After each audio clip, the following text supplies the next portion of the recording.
Start. ఒకసారి ఏదో question మాట్లాడుతున్నాం కదా మనం, ఒకసారి ఇక్కడ చూడండి. ఆడేమన్నాడు మనకి, మీకు గుర్తుంటే మనం థియరీ చెప్పినప్పుడు ఇంట్రెస్ట్ కాంపోనెంట్ కొన్నిసార్లు చూపించాల్సిన అవసరం లేదురా, 1 year కన్నా తక్కువ టైం గ్యాప్ ఉన్నా, లేకపోతే ఇంట్రెస్ట్ 5% కన్నా తక్కువ ఉంది అనుకోండి, అలాంటి పెద్దగా చూపించాల్సిన అవసరం లేదురా అన్నా. ఇక్కడ ఆడు ఏమని చెప్పాడు, ఇంట్రెస్ట్ ఎంత ఉందని చెప్పాడు, 1,40,000 ఉందని చెప్పాడు, అంతేనా? ఎంత మీద? 70 lakhs మీద. అంటే ఎంత చెప్తారా, 1,40,000 డివైడ్ బై 70 lakhs ఇంటూ 100 అంతేనా? ఎంత చెప్పండి? 2% వచ్చింది, అంతేనా? 2% పెద్ద సిగ్నిఫికెంట్ కాదు కదా, అవునా కదా చెప్పండి? ఇన్సిగ్నిఫికెంట్ కాబట్టి ఎంటిటీ అడ్జస్ట్ చేయాల్సిన అవసరం ఉందా లేదా? ట్రాన్సాక్షన్ ప్రైస్ చేయాల్సిన అవసరం లేదు. అదే ఒకవేళ పెద్ద అడ్వాన్స్ 14 lakhs ఇంట్రెస్ట్ అని తెలిసింది అనుకోండి, ఇప్పుడు ఇంచుమించు 20% అయిపోయిందా లేదా చెప్పండి ఇంట్రెస్ట్, అంతేనా కాదా? సో 20% ఇంట్రెస్ట్ అయిపోయినప్పుడు అప్పుడు అడ్జస్ట్ చేయాలి లేదా చెప్పండి? చెయ్యాలి. కానీ ఆ నోట్ చెప్తున్నాడు, ఈ ఇల్లస్ట్రేషన్ లో ఎంటిటీ ఇలా 2% ఇన్సిగ్నిఫికెంట్, 20% సిగ్నిఫికెంట్ అని అనుకుంది, దాని జడ్జిమెంట్ ప్రకారం. అలా కాకుండా మీరు ఇంకోటి జడ్జిమెంట్ కూడా తీసుకోవచ్చు అని చెప్తున్నాడు. కానీ మీరు జనరల్ గా ఆడ ఆబ్వియస్లీ ఎగ్జామ్ ఓరియంటెడ్ చెప్తాడు కాబట్టి 5 కన్నా తక్కువ ఉంటే ఇన్సిగ్నిఫికెంట్, 5 కన్నా ఎక్కువ ఉంటే సిగ్నిఫికెంట్. మన ఇష్టం, మన ఇష్టం. అదే చెప్తున్నాను నేను, మన జడ్జిమెంట్ ప్రకారం మనం చేసుకోవచ్చు. క్లియరా? ఓకేనా కదా చెప్పండి. నెక్స్ట్ 38th క్వశ్చన్ ఎంత చెప్తారా? 38th క్వశ్చన్ చూడండి.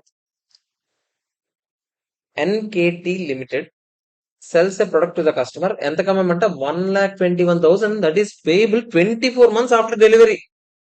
ఇప్పుడు డెలివరీ చేస్తామంట, డబ్బులు ఎప్పుడు పే చేస్తాడంట? 24 months తర్వాత పే చేస్తున్నాడు. అంటే అందులో ఇంట్రెస్ట్ కూడా ఉండుంటుంది. దాన్ని మనం ఏం చేయాలి? ప్రెసెంట్ వాల్యూ తీసుకురావాలా లేదా చెప్పండి? 24 months అంటే 2 years ఏనా? ఇంప్లిసిట్ ఇంట్రెస్ట్ రేట్ 10% ఇచ్చాడు. అప్పుడు మీరు ఏం చేయాలి? 10% అంటే 1.1 అయినా, 1 divided by 1.1 is equal to 2 times కొడతారు ఇంటూ 1,21,000. ఎంత చెప్తారు? 1 lakh కదా, 1 lakh కదరా. 1 lakh వచ్చిందా లేదా చెప్పండి? అంటే as on date 1 lakh revenue చూపించేస్తారు. అంటే మనకి ఇంకా డబ్బులు రావాలన్నట్టు చూపిస్తారు. అంటే మీరు ఎంట్రీ ఏమేస్తారు తెలుసా? ఫస్ట్ డబ్బులు రాలేదు ఇంకా, అంతేనా? సో అమౌంట్ రిసీవబుల్ కాబట్టి డెటార్స్ అని అనుకుంటాను. డెటార్స్ ఎంత? 1 lakh. టు సేల్స్ ఎంత? 1 lakh. అంతేనా? తర్వాత ఇంట్రెస్ట్ వస్తుంది కదా, ఎంట్రీ అని చెప్పండి. డెటార్స్ పెరుగుతారు.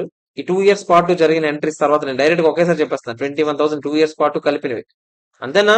టూ ఇంట్రెస్ట్ ఇన్కమ్ అయినా కదా చెప్పండి, 21,000, అంతేనా కాదా చెప్పండి? మొత్తం డెటార్స్ ఎంత అయ్యారు? 1,21,000 అయ్యారు. నెక్స్ట్ ఇయర్ లో డబ్బులు వచ్చినప్పుడు ఎంట్రీ ఏం చెప్పండి? క్యాష్ 1,21,000 టు డెటార్స్ ఎంత? 1 lakh. ఇది పడుతుంది ఎంట్రీ, అంతేనా కాదా చెప్పండి? ఇక్కడ ఏం జరిగింది చూద్దాం. క్యాష్ సెల్లింగ్ ప్రైస్ 1 lakh అంట, ఆడ చెప్పక్కర్లే, మనం లెక్క పెట్టుకున్నాం కూడా ఆడ చెప్పకపోయినా, అంతేనా కాదా చెప్పండి? Which represents the amount that the customer would pay. అదే ఒకవేళ ఈ రోజే మీరు తీసుకుంటే మీరు డైరెక్ట్ గా ఎంత పే చేయాలంట? 1 lakh అంట. అదే కదరా క్యాష్ ప్రైస్ అంటే. హైర్ పర్చేస్ లో నేర్చుకుంటామా? ఎంటిటీస్ కాస్ట్ ఆఫ్ ప్రొడక్ట్ ఎంతంట? మనకు అయిన ఖర్చు ఎంతంట? 80,000. దీనికి ఎంట్రీ అంటే మీకు తెలుసు కదా, cost of good sold to inventory అని ఒక ఎంట్రీ వేస్తాం, ఇందాక కూడా ఇలాంటిది 80,000 కావాలంటే అది కూడా వేసేసి ఉండేవాళ్ళం. Contract includes implicit interest rate, ఆడే చెప్తాడు ఎంతంట? 10% అంట. ఓకేనా కదా చెప్పండి? అనలైజ్ ద అబౌట్ ట్రాన్సాక్షన్స్ ఏం చేయాలి అని అడుగుతున్నాడు. ఏం చేయాలి? ఇప్పుడే చెప్పాను. Includes interest 10%. Entity evaluates the rate and concludes that it commensurate with the rate that would be reflected in separate financing transaction లో చూపించాలి. Until the entity receives the cash payment interest revenue recognize చేసుకుంటూ రావాలి. 109 ప్రకారం. అదే 109 ఎందుకు అన్నాడు? Debtors అంటే ఏంటి? ఫైనాన్షియల్ అసెట్ అయినా కదా చెప్పండి? మీకు ఏం చెప్పండి? ఫైనాన్షియల్ అసెట్ అన్నా ఫైనాన్షియల్ లయబిలిటీ అన్నా ఏంటి? Readily payable in cash or readily receivable in cash. Debtors దేని రిప్రజెంట్ చేస్తుంది? క్యాషే వస్తుందా లేదా చెప్పండి?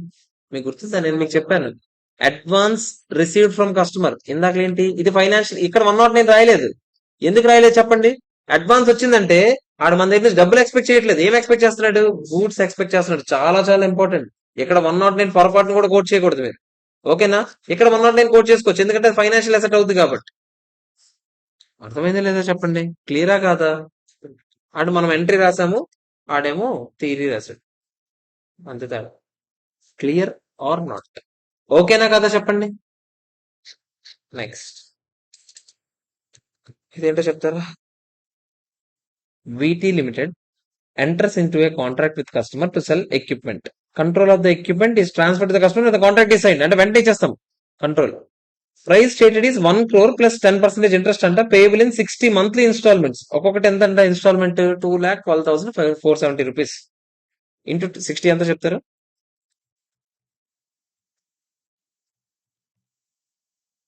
1,27,47,000 చిల్లర వస్తుంది. అందులో 1 కోటి రూపాయలు తీసేస్తే మిగతా 27,48,200 రూపాయలు ఏంటిది? Interest amount. Over the period recognise చేయాల్సిన ఇంట్రెస్ట్ అమౌంట్. డైరెక్ట్ గా రికాగ్నైజ్ చేసి కూడా అది మంత్లీ మంత్లీ ఇన్స్టాల్మెంట్స్. అది ప్రతి పీరియడ్ మనం షెడ్యూల్ వేయాలి. మన వల్ల కాదు. ఇప్పుడు ఇప్పుడు ఎలా తెలుసా షెడ్యూల్ వేస్తాం? 1 కోటి రూపాయలు ఓపెనింగ్ ప్లస్ ఇంట్రెస్ట్ ఎంత? 10% అంటే 10 lakhs. 1,10,00,000 ఇన్స్టాల్మెంట్ ఎంత? 2,12,470. ఇక్కడ ఎంతో కొంత అమౌంట్ వస్తుంది. సేమ్ అలాగే మళ్ళీ నెక్స్ట్ ఇలాగ వేసుకుంటూ పోతాం. అప్పుడు జీరో అవుతుంది లాస్ట్. ఓకేనా కదా చెప్పండి? అంతే కదరా. Opening balance plus interest 10%. Obviously ఇది ఇయర్ కి కాంట్రాక్చువల్ రేట్ ఆఫ్ ఇంట్రెస్ట్. అప్పుడు మీరు మంత్ కి ఎంత వేస్తారు చెప్పండి? మరి ఇక్కడ ప్రయాణం అయితే మీరు మంత్ కావాలి మంత్ కి వేస్తారు. మీరు అప్పుడు ఏం చేస్తారు? మంత్ కదా ఇంట్రెస్ట్ వేయాలి. ఇప్పుడు మంత్లీ ఇన్స్టాల్మెంట్స్ అయితే మంత్ కి వేస్తారు. 1 కోటి రూపాయల మీద 10% ఎంత? 10 లక్షలు డివైడ్ బై 12 ఎంత? ఏ, నేను అడుగుతుంది అది కాదురా. ఎంత? 83,333. అంటే ప్రిన్సిపల్ అమౌంట్ ఏమవుతుంది? 1,83,333. అందులో ఇన్స్టాల్మెంట్ కి ఎంత పోతుంది ఈఎంఐకి? 2,12,470 ఏనా? అప్పుడు క్లోజింగ్ బ్యాలెన్స్ ఎంత చెప్తారా? ఇది ప్లస్ ఇది మైనస్ ఈఎంఐ డబ్బులు ఎంత చెప్తారా? 1 crore ఎలా ఉంటదిరా? 1 కోటి రూపాయల నుంచి 2 లక్షలు తీసిన తర్వాత ప్రపంచంలో ఎవడికి రాదు అలాగా.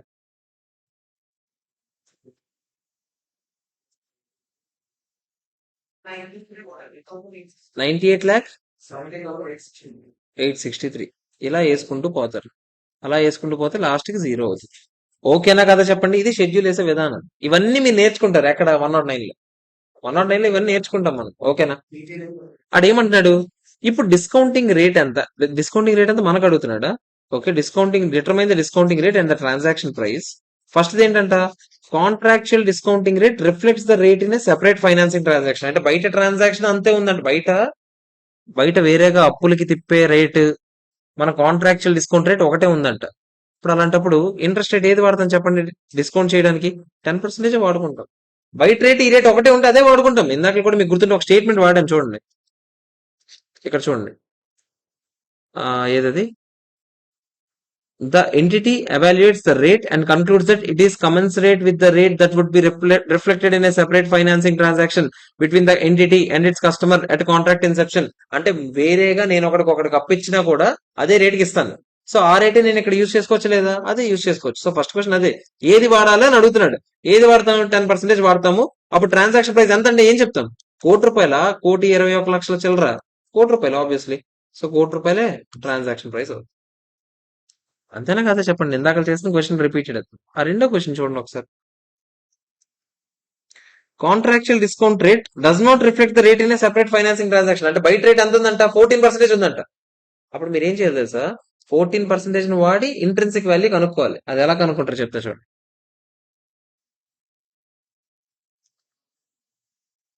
ఇప్పుడు 109 సమ్ ఇక్కడ చూడండి. ఆడేమన్నాడు? 1 కోటి రూపాయల మీద ఆడేం చెప్పాడు? 10% ఇంట్రెస్ట్ వేస్తాను అన్నాడు. అంతేనా? అంటే ఎంత చెప్తారు? అంతెందుకు, ఈఎంఐ ఎంత చెప్పండి నాకు? 2,12,470. ఇలా ఎన్ని ఇయర్స్ పాటు చెప్పండి? 60 months అయినా కదా చెప్పండి? ప్రజెంట్ వాల్యూ కనుక్కోవాలి నాకు. యాన్యుటీ ఫ్యాక్టర్ అయినా ప్రజెంట్ వాల్యూ ఎంత కావాలి నాకు? బయట రేట్ ఎంత ఉందో అది ఇంపార్టెంట్. 14% కదా. 14% ఇయర్ కి అయితే. ఇప్పుడు మంత్లీ కదా. మీరు ఏం చేస్తారు చెప్పండి? 14 వాడకూడదు. 14/12 వాడాలి. ఎంత చెప్తారా? 1667% అనుకుందాం. ప్రెసెంట్ వాల్యూ 1.1667% వాడాలి. అప్పుడు మీరు ఏం చేయాలి తెలుసా? అందరూ జాగ్రత్తగా 1/1.016 బాబు, 1 కాదు, 1/1.0166 అని కొట్టండి. Is equal to plus is equal to plus is equal to plus ఎన్నిసార్లు కొట్టాలి? 60 times కొట్టండి. ఏ ఫార్ములా వేస్తుంది? ఎందుకు ఆ ఫార్ములా బట్టి పెట్టు నువ్వు. ఓడి అమ్మ, ఎందుకురా టైం వేస్ట్. సరే నువ్వు ఫార్ములా పట్టి అలా ఒకసారి క్యాలిక్యులేటర్ తో చేస్తారు. ఏదైనా పర్లేదు, ఏదో ఒకటి చేసి చెప్పండి, ఏదో పనికి వస్తుంది కదా, మనకు కరెక్టా కాదు తెలియదు. 1/1.0166 is equal to M plus కొట్టాలమ్మా చిన్నారి. ఇది యాన్యుటీ కదా. యాన్యుటీ కావాలన్నప్పుడు నువ్వు ఈజ్ ఈక్వల్ టు కొట్టుకుంటూ వెళ్ళిపోకూడదు. Is equal to M plus, is equal to M plus, is equal to M plus 60 times కొట్టాలి.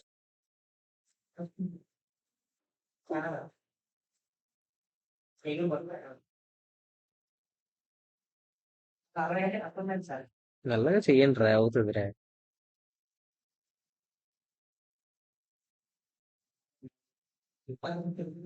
రే నువ్వు చెయ్యకు, చేతనాలు తెలుపు చేతగా.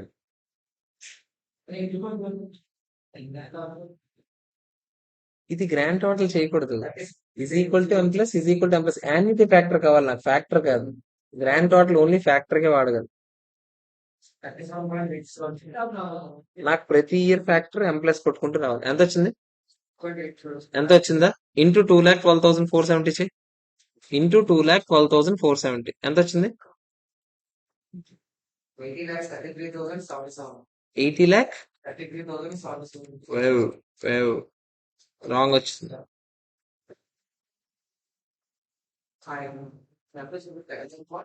నాకు ఒక క్యాలిక్యులేటర్ అయినా ఏమంటారా? 1/0.0167. నా దాంట్లో క్యాలిక్యులేటర్ అయినా ఏమంటారా?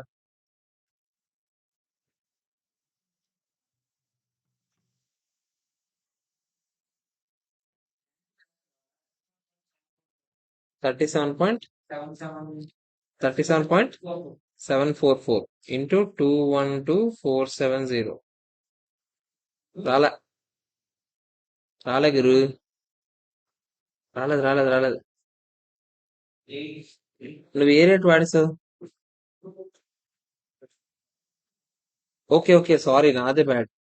నేను ఎంత రాసాను? ఇది ఫ్యాక్టర్ 1.01167 వాడాలి, సారీ. ఇది 1.667 కాదు. మీ దరిద్రులు మీరు నాకు ఎలా చెప్పారు? ఇది 1.1667. ఇది ఇక్కడ కరెక్ట్ చేశాను. Sorry friends. ఓకే సారీరా. 1/, ఇది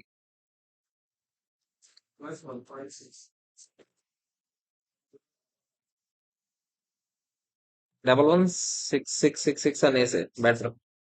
ఇంకా ఎగ్జాక్ట్ వర్స్ 116666 చివరి వరకు వేసేయాలి.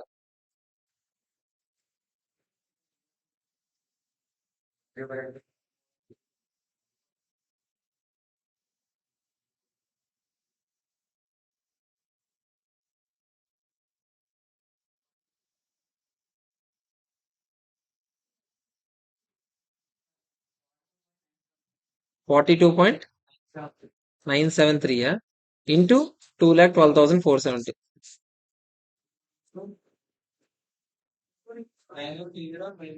9130 అయిపోయింది. ఆపేయండి ఇంక. 9131,346 ఇంచుమించు అదే 500 తేడా వచ్చింది. ఒకసారి చూడండి. అంతే. ఎంత వచ్చింది? 41 పాయింట్ అంతే. ఒకసారి చూడండి. 91 అదే 91,31,31,346. ఓకేనా? 91,31,346 దీని తాలూకా ప్రజెంట్ వాల్యూ. ఎందుకంటే బయట రేటు ఈ రేటు ఒకటి కాదు. అలాంటప్పుడు మనం బయట రేట్ వాడేసి డిస్కౌంటింగ్ చేయలేము. ఐ మీన్ మన దగ్గర ఉన్న రేట్ వాడేసి డిస్కౌంటింగ్ చేయలేము. మన దగ్గర ఉన్న రేట్ వాడి డిస్కౌంటింగ్ చేస్తే ఇప్పుడు మన దగ్గర ఉన్న స్టార్టింగ్ ఫిగర్ వచ్చేది డైరెక్ట్ గా ఆన్సర్. ఇప్పుడు ఈ ₹1,00,00,000 ఉందా? మీరు ఒక చిన్న లాజిక్ రా. మీరు ఇక్కడ ప్రజెంట్ వాల్యూ ఫ్యాక్టర్ 10% వాడి ఇక్కడ వేసిన ఇంట్రెస్ట్ ఫ్యాక్టర్ 10% వాడితే ఆబ్వియస్లీ ఇక్కడ ఫ్యాక్టర్ ఎంత వస్తుంది? ఇక్కడ ఆన్సర్ ఎంత వస్తుంది? ఆ ₹1,00,00,000 వస్తుంది ఆన్సర్. అంతే కదరా. ఇంట్రెస్ట్ ఎంత వేస్తున్నారో డిస్కౌంటింగ్ కూడా అంతకే చేస్తే అదే వస్తుంది ఆన్సర్. కానీ ఇప్పుడు బయట రేట్ 14 ఉందంట, అందుకే 14 వాడి మీరు చేస్తారు ఆన్సర్. ఓకేనా కదా చెప్పండి. ఈ ముక్క మీ క్లారిటీ రాకపోయినా పర్లేదు, ఎందుకంటే 109 ఉంది మనకి. మొత్తం 109 అదే. 109 లో 34-40 సమ్ములు చేస్తాను దీని మీద. ఓకేనా కదా చెప్పండి. ఈ ప్రెసెంట్ వాల్యూ లెక్కెట్టడం రాస్తారు నాకంటే. ఓకేనా? సో దాని వల్ల ఎంత రికార్డ్ చేస్తామని చెప్పాము ఇప్పుడే? 91,31,346 రికార్డ్ చేయాలి. మరి మిగతా అమౌంట్ ఏం చేయాలి సార్? నాకు ₹1,00,00,000 వచ్చింది కదా సార్, ₹1,00,00,000 కాదు, సమ్ అమౌంట్, సేల్స్ అమౌంట్ ఎంత అనుకున్నాం మనం? ప్రైస్ కాంట్రాక్ట్ ఎంత మాట్లాడుకున్నాం? ₹1,00,00,000 కదా సార్. మరి అప్పుడు మిగతా అమౌంట్ ఏమనుకోవాలి సార్ అంటే, అప్పుడు చూడండి ఆడు ఏమంటున్నాడు. VT determines the transaction price by adjusting the promised amount of consideration to reflect the contractual payments. మొత్తం చెప్తున్నాడు. Consequently, entity determines the transaction price. ఇది the entity recognizes revenue and a loan receivable for that amount. Entity starting లో ఏం చేయాలి? కొంత amount ఏమో revenue కింద చూపించుకోవాలి, ఇంకొంత అమౌంట్ ఏమో మనకేదో రిసీవబుల్ కింద చూపించుకోవాలి. సింపుల్ గా చెప్పాలంటే ఈ మొక్క ఒకటి మీరు ఎక్కడ నేర్చుకుంటారు? 109 లో నేర్చుకుంటారు. ఇప్పుడు నేను చెప్పిన లోన్ కాంపొనెంట్ ఉంది, ఈక్విటీ కాంపొనెంట్ ఉంది అని చెప్పినా మీకు అర్థం కాదు. మీకు గుర్తుందా నేను ఏదో ఆ, ఆ, మన కన్సాలిడేషన్ బిజినెస్ కాంబినేషన్ సమ్స్ చేసేటప్పుడు అక్కడ కూడా మీకు లోన్ ఒకప్పుడులా కాదురా, అంటే లోన్ అంటే ఓన్లీ లోనే కాదు, లోన్ లో ఈక్విటీ కాంపొనెంట్ ఉంటది, లోన్ కాంపొనెంట్ ఉంటది. డిబెంచర్స్ లో కూడా లోన్ కాంపొనెంట్ ఉంటది, ఈక్విటీ కాంపొనెంట్ ఉంటది. ప్రిఫరెన్స్ షేర్స్ లో కూడా లోన్ కాంపొనెంట్ ఉంటది, ఈక్విటీ కాంపొనెంట్ ఉంటది. Loan component in the sense financial liability component ఉంటది, ఈక్విటీ కాంపొనెంట్ ఉంటది. సో అలా రెండింటిని డివైడ్ చేస్తామా, అవన్నీ మనం 109 లో నేర్చుకుంటాం. మీరు సింపుల్ గా ఏం చేయాలి? ఈ సమ్ చేసినప్పుడు ఈ మొక్క ఒకటి 109 వస్తేనే ఇది వస్తుంది. అర్థమైందా లేదా చెప్పండి? ఈ మొక్క మీనింగ్ ఇప్పుడు నేను చెప్పాలంటే మొత్తం 109 చెప్పాలి. టైం మొక్క. ఓకేనా? ఎలాగో 109 చెప్తాను. క్లియర్? ఏది? ఆ, అక్కడ కాంట్రాక్ట్ పరిమితి కస్టమర్ రిటర్న్ ప్రొడక్ట్ వచ్చి 90 డేస్ కావచ్చు. ఆ, ఇంకా నెక్స్ట్ బ్యాచ్ 90 డేస్ తర్వాత లేదు కదా. కాంట్రాక్ట్ కి 90 డేస్ 24 మంత్స్ ఉంటుంది. ఆ? డబ్బులు 24 మంత్స్ తర్వాత ఇస్తాడంట. డబ్బులు ఇప్పుడు ఇవ్వడంట. మరి ఇప్పుడు రికార్డ్ చేయాలి ఎప్పుడో ఒకసారి నువ్వు. ఇప్పుడు 90 డేస్ తర్వాత కొన్ని రికార్డ్ చేస్తా లేదా? అవును. మరి అప్పుడు చేయాలంటే ఎంత చేస్తా? మనం చేయాల్సిన 90 డేస్ తర్వాత నాకు అర్థం కాదు నువ్వేం చెప్తున్నాను. ఉమ్. కాంట్రాక్ట్ 90 డేస్ వరకు ఇస్తారు. ఎందుకు 90 డేస్ వరకు అయితే అప్పుడు ఏం చేస్తావు? డబ్బులు రాకుండా ఏం చూపిస్తావు? ఏం చూపిస్తావు? అదే అడుగుతాను. డబ్బులు రాకుండా ఎంట్రీ ఏం వేస్తావు? 2 సేల్స్ అని వేస్తావు, పైన ఏం వేస్తావు? మరి అందుకే పైన డెటార్స్, ఆ డెటార్స్ అమౌంట్ ఎంత వేయాలి, అదే ఇక్కడ డిస్కషన్. 2 సేల్స్ వేస్తావురా, క్యాష్ వస్తే క్యాష్ 2 సేల్స్ వేస్తావు. ఇప్పుడు క్యాషే రాలేదు, ఆడెప్పుడు 2 ఇయర్స్ తర్వాత కడతాడంట. ఎంత కడతాడంట? 1,21,000 కడతాడంట. పెర్ఫార్మెన్స్ అప్లికేషన్ మధ్యలోనే అయిపోద్ది. ఇదిగో వెంటనే నేను ప్రొడక్ట్ ఇచ్చేస్తాను, ఇదిగో ఆఫ్టర్ డెలివరీ వెంటనే ఇచ్చేస్తాను నేను. 90 డేస్ ఇప్పుడు నేను ఇప్పుడే రికార్డ్ చేస్తున్నాను సేల్స్, ఇదిగో డెటార్స్ టు సేల్స్ 1 lakh పడిపోయింది నాది. నా పెర్ఫార్మెన్స్ అప్లికేషన్ అయిపోయింది కదా, 1 lakh వేసుకుంటాను నేను. నాకు డబ్బులు రావట్లేదు, 2 ఇయర్స్ తర్వాత వస్తుంది. నేను ఇప్పుడు ఏం చేయాలి? ఇప్పుడు నుంచి నేను ఎంతో కొంత చూపించాలి కదా. నా అమౌంట్ ఎంత చూపించుకుంటాను, మిగతా అమౌంట్ అంతా నాకు ఇంట్రెస్ట్ ఇన్కమ్ కింద. అదే మ్యాటర్. సేల్స్ 1 lakh రా, సింపుల్ గా చెప్పాలంటే. ఈ 1,21,000 మిగతా 21,000 నువ్వు సంపాదించిన అదర్ ఇన్కమ్ రా. అందుకే అది వేరేగా ఇంట్రెస్ట్ ఇన్కమ్ లోకి వెళ్తుంది. అర్థమైందా లేదా చెప్పండి? క్లియరా కాదా? ఉమ్. ఏ ఈడ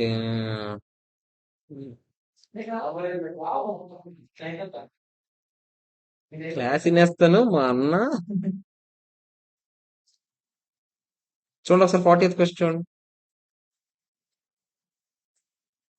ఓ, చూడండి ఒకసారి 40th question. HT limited enters into contract with a customer to sell an asset. Okay. తర్వాత ఏం చూడండి, control of the asset will transfer to the customer in 2 years. Control transfer అయ్యేది ఇప్పుడు కాదంట, తర్వాత 2 years లో ట్రాన్స్ఫర్ అవుతుందంట. Performance application will be satisfied at a point in time, అంటే 2 years తర్వాత ఎప్పుడు అవుతుంది. కాంట్రాక్ట్ ఇంక్లూడ్స్ 2 పేమెంట్ ఆప్షన్స్ ఇచ్చామంట. 5,000 2 years లో కట్టు, when the customer applies the control, అంటే 2 years తర్వాత నీ కంట్రోల్ వస్తుంది కదా, అప్పుడు 5,000 కట్టు. లేదా కాంట్రాక్ట్ సైన్ చేసినట్టు వెంటనే 4,000 కట్టే, సైన్ చేసిన వెంటనే 4,000 కట్టేసి వెళ్ళిపో, మరి ఇంకేం కట్టగానే ఉంటాడు. సింపుల్ చెప్పండి, అడ్వాన్స్ లో కట్టే 4,000. లేదంటే 2 years తర్వాత ఏం చేస్తావు? 5,000 కట్టు. ఆ ₹1,000 ఏంటి సింపుల్ గా చెప్పాలంటే? ఇంట్రెస్ట్ అయినా కదా చెప్పండి. Customer elects to pay 4,000 when the contract is signed. Okay. ST Limited concludes that contract contains a significant financing component because of the length in time. Okay. అంత సిగ్నిఫికెంట్ ఫైనాన్సింగ్ కాంపొనెంట్ కూడా ఉంది. కాకపోతే ఇక్కడ matter చెప్పండి, మన performance application పూర్తయిందా అవ్వలేదా? అవ్వలేదు. So నా ఫస్ట్ ఎంట్రీ స్టార్టింగ్ లో క్యాష్ 4,000 వచ్చినప్పుడు క్యాష్ టు సేల్స్ అని వేస్తానా? వేయను. ఎందుకు చెప్పండి? నాకే ఇంకా నా పెర్ఫార్మెన్స్ అప్లికేషన్ పూర్తి అవ్వలేదు. సో నా ఎంట్రీ ఏం చెప్పండి? Cash to contract liability 4,000. ఓకేనా కదా చెప్పండి. తర్వాత ఆ, ఇప్పుడు తర్వాత ఏం చేయాలి మనకు అడుగుతున్నాడు. Interest rate implicit in the transaction 11.8% వాడమన్నాడు ఇంప్లిసిట్ రేట్. సో మనం ఏం చేస్తాం చూపిస్తాను నేను ఇప్పుడు. తర్వాత ఏమంటున్నాడు, however the entity determines the rate that should be used in adjusting the promised consideration is 6%, which is the entity's incremental borrowing rate. ఆడే చెప్తున్నాడు 6 వాడండి. ఎంటిటీ బారో చేయాలంటే ఈ రోజు బయట మార్కెట్కి వెళ్ళి 6% పడుతుందంట. సో 6% రేటే వాడమంటాడు. అంటే ఫస్ట్ ఇయర్ రన్నింగ్ ఎంట్రీ ఏంటో చెప్తారా? 4,000 బై 6%. ఎంత చెప్తారా? 4,000 బై 6% ఎంత చెప్పండి? 240 అనా? సెకండ్ ఇయర్ కూడా కలిపేస్తాడు రైట్. సెకండ్ ఇయర్ దేని మీద పడుతుంది చెప్పండి? 4,240 మీద పడుతుంది 6%. ఆడు రెండు కలిపి ఒకే ఎంట్రీలో వేస్తాడు రా. సెకండ్ ఇయర్ కి ఎంత పడుతుంది? 254 అయినా? మొత్తం కలిపి 2 years లో ఇంట్రెస్ట్ ఎంత అంటే మీరు ఏం చెప్తారు? 240 ప్లస్ 250 494 అయినా? ఆడు రెండు కలిపి వేస్తాడు రా. 2 years పాటు ఇంట్రెస్ట్ ఎంట్రీ ఏం పడుతుంది చెప్పండి? Interest account to contract liability పడుతుంది. ఇంకా సేల్ అవ్వలేదు నాకు. ఓకేనా కదా చెప్పండి. లాస్ట్ లో నాకు సేల్ అయినప్పుడు నేను ఏం చేయాలి చెప్పండి? రెవెన్యూ రికార్డ్ చేయాలి. అప్పుడు ఎంట్రీ ఏంటో చెప్తారా? Contract liability to sales. Answer పిల్లబచ్చ క్వశ్చన్. అడ్వాన్స్ వచ్చిందిరా, రికార్డ్ చేశాను, అయిపోయింది ఆన్సర్. క్లియరా కాదా చెప్పండి? ఇందాకలేమో క్వశ్చన్ లో అడ్వాన్స్ రావడం కాదు, డబ్బులు లేట్గా వస్తున్నాయి. ఇప్పుడు ఏం జరుగుతుంది? అడ్వాన్స్ వస్తుంది. క్లియరా? ఓకేనా కదా చెప్పండి. నెక్స్ట్ 41 చూడండి. 41 క్వశ్చన్ చూడాలి. 41. ABC Limited enters into a contract for the construction of power plant that includes scheduled milestone payments. Okay. Throughout the contract term of 3 years. 3 years పాటు మెల్లమెల్లగా కట్టాలంట డబ్బులు. Performance obligation over the time complete అవుతుందంట. And milestone payments are schedule to coincide with expected performance. Expected performance ఎప్పుడైతే complete అవుతుందో అప్పుడు ఆ schedule payment కూడా release చేస్తాం. Contract provides that a specified percentage ఒకటి is to be withheld as retention money. Retention money కింద కొంచెం amount with hold చేస్తారంట. ఆ డబ్బులు ఎప్పుడు ఇస్తారు చెప్పండి? ఆబ్వియస్లీ ఏదో ఒక 1 year ఎంతో కొంత చూస్తారు, దాన్ని బట్టి రికార్డ్ చేస్తారు. తర్వాత ఇప్పుడు analyse whether the contract contains any financing component ఉందా. ఫినాన్సింగ్ కాంపొనెంట్ ఎక్కడ ఉంది ఇక్కడ చెప్పండి? ఎప్పుడైతే కంప్లీట్ అవుతుందో ఆబ్లిగేషన్ అప్పుడప్పుడుగా కొంచెం కొంచెం డబ్బులు ఇవ్వండి అని చెప్పాను. కొంచెం డబ్బులు ఉంచుకొని తర్వాత ఇస్తారు కదా, ఆ డబ్బులు ఫైనాన్సింగ్ కాంపొనెంట్ అవ్వదని మనం డిస్కస్ చేసాం మనం. ఎందుకు? అది రిటెన్షన్ మనీ. రిటెన్షన్ మనీ ఉంచుకునే ఇంటెన్షన్ ఏంటి? ఏదో ఇంట్రెస్ట్ సంపాదిద్దాం, ఇంట్రెస్ట్ లేట్గా ఇద్దాం, అది కాదు ఇక్కడ ఇంటెన్షన్. ఏంటది? అన్ని క్వాలిటీగా జరుగుతున్నాయా లేదా అని చెప్పడానికి ఈ రిటెన్షన్ మనీ తీసుకుంటాం. అంతేనా కదా చెప్పండి. సో ఇక్కడ ఫైనాన్సింగ్ కాంపొనెంట్ ఏమైనా ఉందా? అర్థమైందా లేదా? అదే చెప్తున్నాడు. క్లియర్? 42nd క్వశ్చన్ వస్తాం. XYZ limited a personal computer manufacturer. అంటే ఎవరికైనా కావాలంటే కంప్యూటర్స్ మ్యానుఫ్యాక్చర్ చేస్తారు. Enters into contract with customer to provide global PC support and repairs coverage కూడా చేస్తాం for 3 years along with its PC.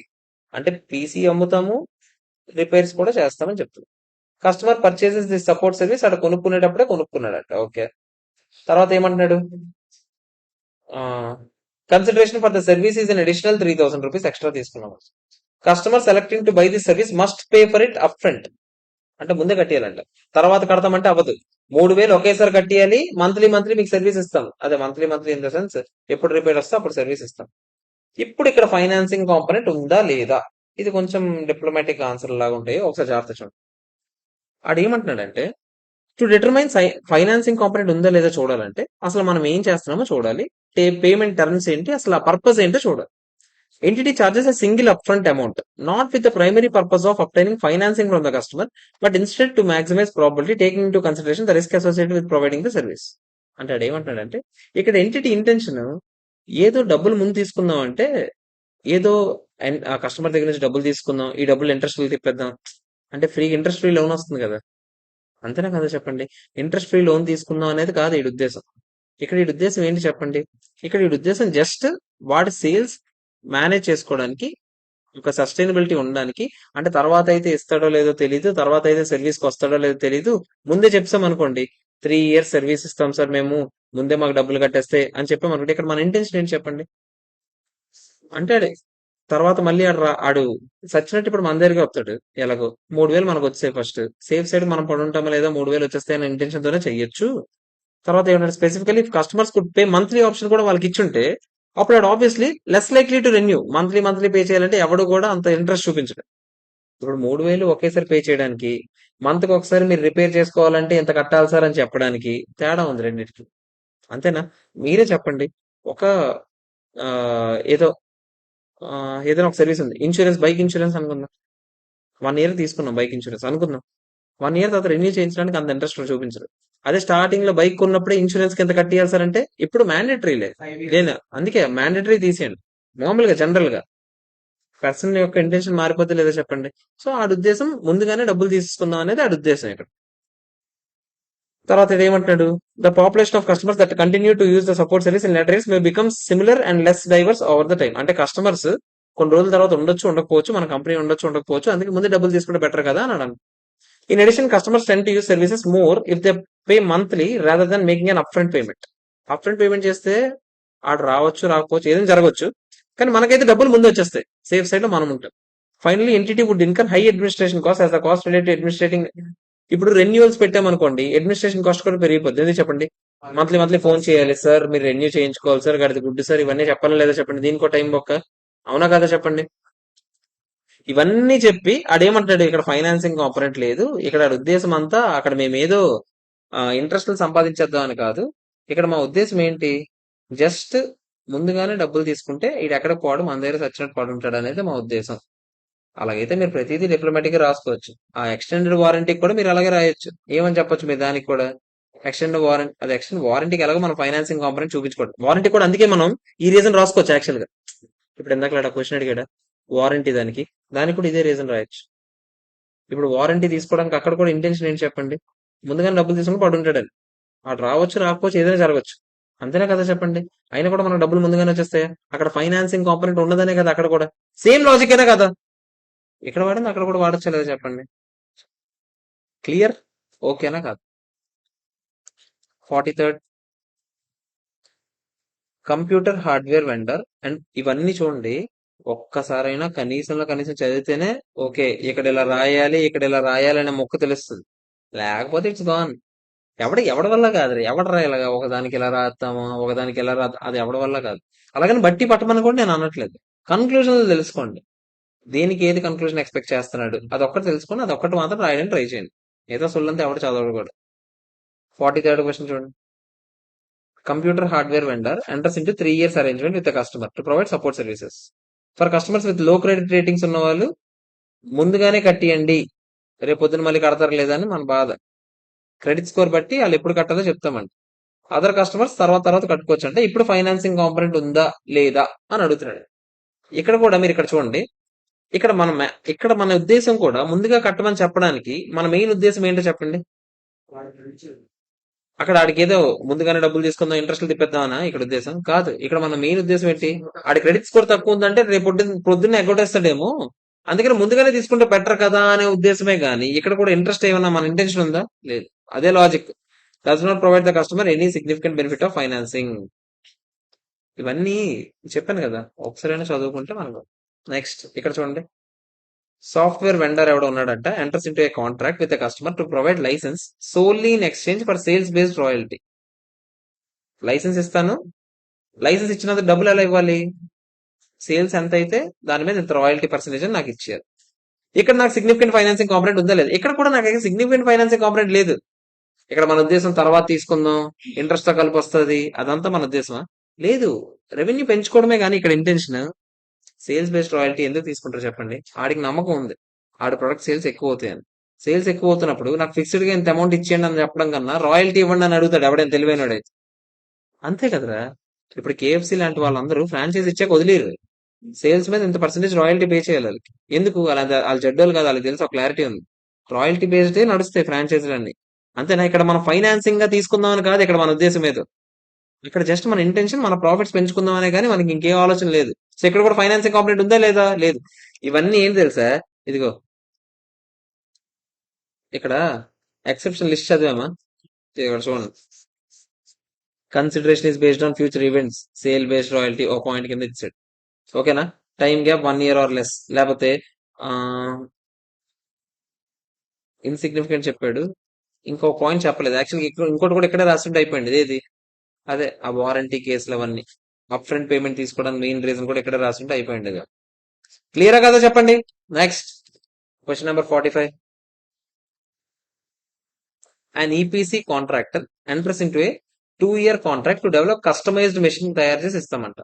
Contractor concludes that the goods and services in this contract constitute a single performance obligation. ఓకేనా, అంటే ఇక్కడ constitute ఒకే ఒక performance obligation ఉందండి. Based on the terms of contract, contractor determines that it transfers control over the time and recognises revenue based on input method. మనం ఇంకా చెప్పలేదు, గుర్తుందా? మెథడ్స్ ఉన్నాయని చెప్పాను మీకు. Input method best reflecting the transfer of control to the customer. Okay, the customer agrees to provide contractor monthly progress payments with the final 25% payment due upon contract completion. Monthly ఎంత కొంత ఇస్తాడంట, last మొత్తం complete అయిపోయాక 25% release చేస్తాడు. As a result of holdback payment, there is a gap between when the control is transferred and the consideration is received. Financing component ఏదో create అవుతుంది. ఇక్కడ significant financing component ఉందా లేదా అనేది క్వశ్చన్. ఓకేనా, అసలు అక్కడ ఇన్పుట్ మెథడ్ వాడాల్సిన అవసరం కూడా రాలేదు, జస్ట్ ఫైనాన్సింగ్ కాంపోనెంట్ గురించి. ఇది కూడా మీకు నోట్స్ లో రాసేసాడు. ఇప్పుడు చూపించిన ఇదిగో ఇందులో చూసాను. With holding money from the customer for quality checking కోసమో దీనికోసమో ఏదైనా అమౌంట్ కొంచెం విత్ హోల్డ్ చేస్తే దాని మీనింగ్ ఏంటి? అక్కడ ఏదో ఫైనాన్సింగ్ కాంపోనెంట్ ఇన్వాల్వ్ అవ్వడం కాదు, రిటెన్షన్ మనీ లాగారా. మొత్తం అన్ని కంప్లీట్ అయ్యాక నమ్మకం వస్తుంది కాబట్టి అప్పుడు రిలీజ్ చేద్దామనే ఉద్దేశంతో ఒక 25% రిటైన్ చేసాడు. ఓకేనా, అంతేగాని అక్కడ నువ్వు కంప్లీట్ అయినా కూడా వర్క్ ఇంత అమౌంట్ మాత్రం రిలీజ్ చేయను, నాకు అప్పుడు లేట్ గా ఇస్తున్నాను కాబట్టి ఇంట్రెస్ట్ తో కల్పిస్తున్నట్టు, అలాంటివి ఏం కాదు ఇక్కడ మ్యాటర్. ఆడు నమ్మకం కోసం ఉంచుకున్నాడు, నేను కూడా ఒప్పుకున్నాను దానికి. ఓకేనా కదా? ఇక్కడ ఫైనాన్సింగ్ కంప్లైంట్ ఉందా లేదా? లేదు. ఇవన్నీ ఎక్సెప్షనల్ కేసెస్ రా ఒక్కొక్కటి. ఓకేనా, ఒక్కొక్కటి ఒక్కొక్క ఎగ్జాంపుల్ లో ఇచ్చాడు. క్లియరా? 46 ఇప్పుడు కాదు,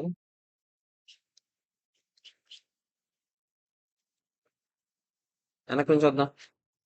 51 చిన్నది కదా, 51 నుంచి వెనక నుంచి వద్దాం. ఒకసారి చూడండి, 51 అంటే చూడండి. 51 MS limited is a manufacturer of cars తయారు చేస్తున్నామంట. సప్లయర్లు ఉన్నారంట, ఎస్కే లిమిటెడ్, ఎంఎస్ లిమిటెడ్.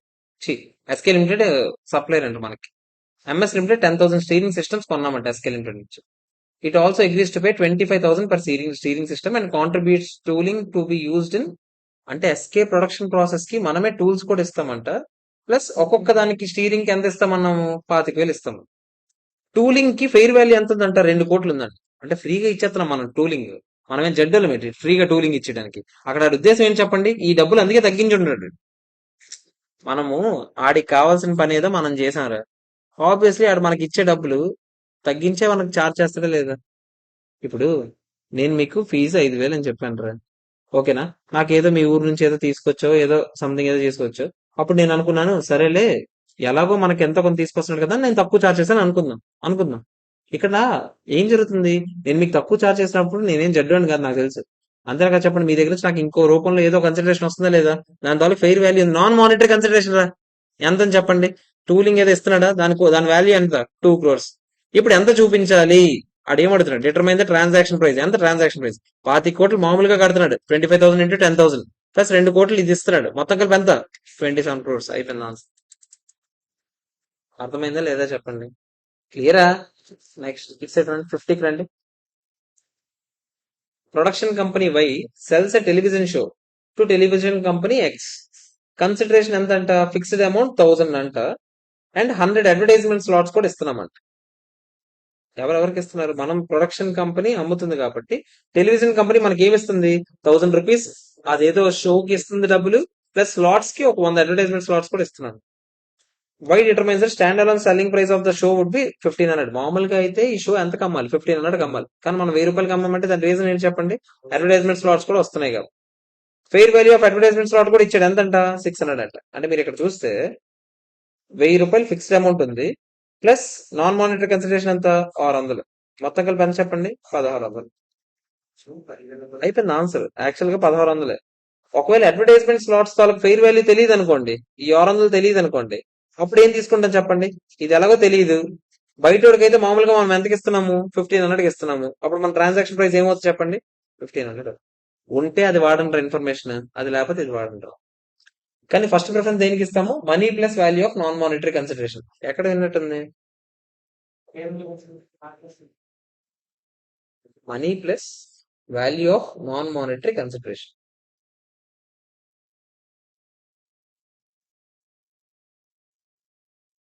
ఎక్కడ విన్నాం చెప్పండి?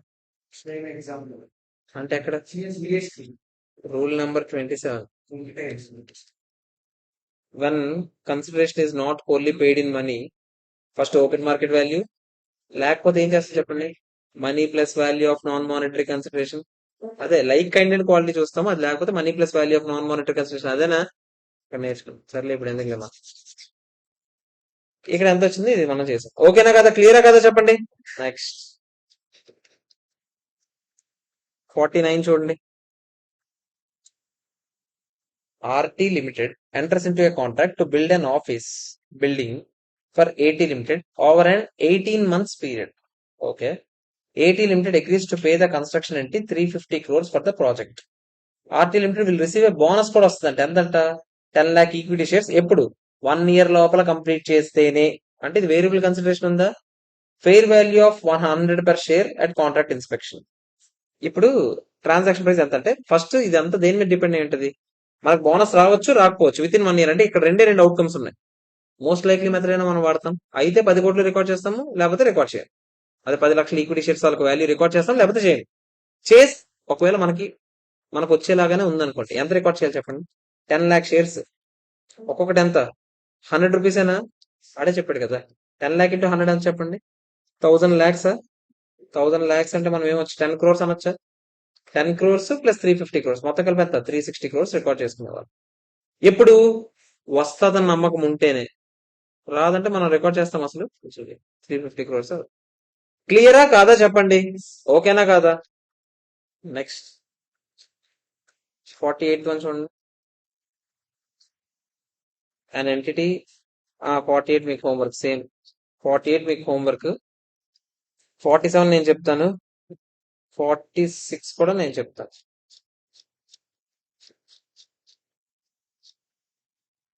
52 మీకు హోంవర్క్. నేను దాని గురించి ఎగ్జాంపుల్ కూడా చెప్పాను, ఒకసారి చూసుకోండి. 52, 53 హోంవర్క్. 52, 53 హోంవర్క్ చేయండి, రాకపోతే ఒకసారి రండి, రేపు చెప్తాను. ఓకేనా. ఇది చూడండి, ఒకసారి చూడండి. ఆ ఇది మనం చేసాము లేదు చెప్పండి. 5000, 2500, 7500 మొత్తం కలిపి ఎంత చెప్పండి.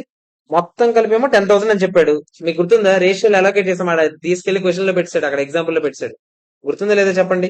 ఇంకో ఎగ్జాంపుల్ మీకు గుర్తుంటే, 2 ప్రొడక్ట్స్ తాలూకు ప్రైజే ఇచ్చాడు, మనం 2 స్టెప్పుల్లో మనం దాన్ని పంచాం. గుర్తుందా, అది కూడా చేసాం. ఫస్ట్ ఇదైతే అయిపోయింది, మనం 54 అయిపోయింది, టిక్ కొట్టుకోండి. ఇదిగో ఇదే అది. ఇది వద్దులే, ఇది మనం చేద్దాం. 55 మనం చేద్దాం. 55 నేను చెప్తాను. 55 నేను చెప్తాను, అంతే.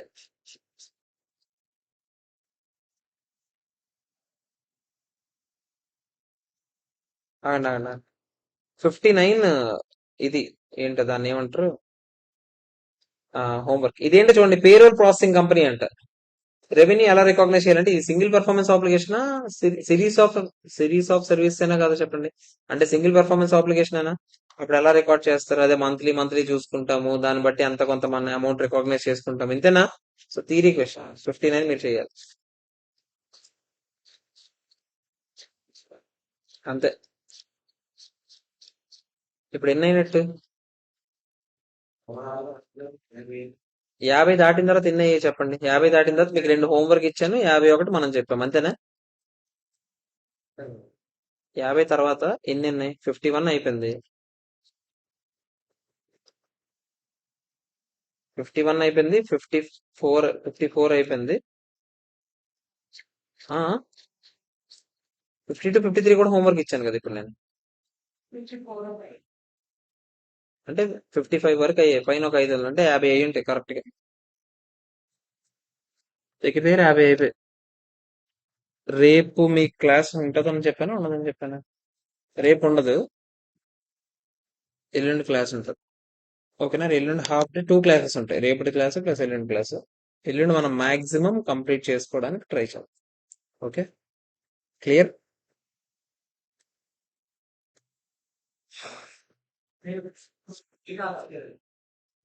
చేస్తాం.